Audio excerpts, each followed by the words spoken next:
Labdien, mani sauc Ernests, es esmu no Ceplis, un šodien mēs apskatīsim malkas krāsniņa Flammo. Ražojis krāsniņu ir bulgāru ražotājs Zvezda, kas ražo krāsnis jau 20 gadus, un oficiālajā izplatītāja Latvijā esam mēs. Krāsnis maksimālā jauda ir 9 kW, kas nozīmē, ka krāsniņu var apsildīt līdz 70 kvadrātmetru lielai platībai. Domāju, ka pirmais arī, ko pamanījāt krāsniņai, ir šī kupola veidīgā augša. Tāpēc sāksim no augšas. 130 mm dūmats iziet no augšas, var pieslēgt gan skurstenim, gan arī atgāzes būs pietiekami karstas, lai ar 90 grādu līkumu krāsniņu ievadītu sildmūrī. Kupola augšpusē var redzēt tādus kā mazus izgriezumus, pa kuriem izplūdīs siltais gaiss, pateicoties konvekcijas sildīšanai. Krāsniņas augšējais plaukts noteikti nebūs gatavošanai, bet pilnībā pietiekams, lai uzliktu sildīties ūdeni vai sildīties ēdienu. Tālāk jau zem šī plaukta varam redzēt sekundārās gaisa padeves, ar kurām var noregulēt precīzu degšanas intensivitāti. Tā teikt, arī ieslēgt lēno krāsnes degšanu. Tālāk jau esam nonākuši līdz degkameras durvīm, kas izgatavotas no tērauda.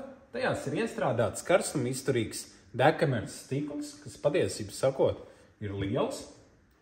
Ir kromēts tērauda rokturis. Atverot degkameru, varam redzēt, ka degkameras durvīs ir ievietota degaukla, kā arī degkamera pilnībā izvietota ar biezām nomaināmām šamota plāksnēm, kā arī apakšā ir bieza čuguna reste, kas, protams, arī ir nomaināma.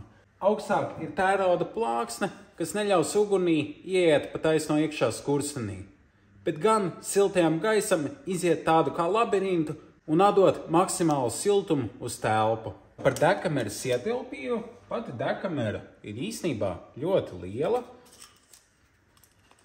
Man ir malkas pagale, kas varbūt ir īsāka nedaudz kā standarts, 30 cm,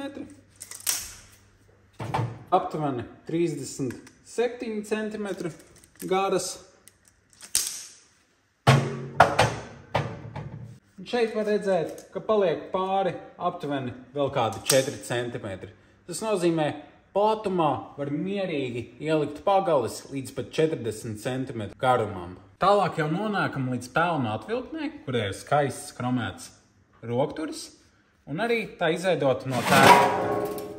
Pati atvilkne ir liela, es pat teiktu ļoti liela, un tajā pelnu var krāties pat vairākas kurināšanas reizes. Un zem pelnu atvilknes ir malkas novietne, protams, var novietot malku, lai tā nemētētos visapkārt, bet gan sausā un siltā vietā, kas ir pilnībā droša. Kā arī var novietot skaliņus un visu, kas nepieciešams kurināšanas procesam. Milzīgs paldies, ka noskaties šo video par malkas krāsniņu Flammo. Es ceru, ka tev tas patika. Ja gadījumā ir kāds jautājums par konkrēto modeli, droši sazinies ar mums ceplis.eu kontaktu sadaļā, mēs jau palīdzēsim. Ja vēlies konkrēto krāsniņu apskatīties klātienē vai arī kādu citu krāsniņu, droši atbrauc pie mums. Atrodamies mūsu izstāžu zālē, kas atrodas pie Spunģiema. Pēc iepriekšēja pieraksta sarunājuma tikšanos un varam iziet cauri visiem variantiem. Paldies vēlreiz un lai siltums kadrās mājās!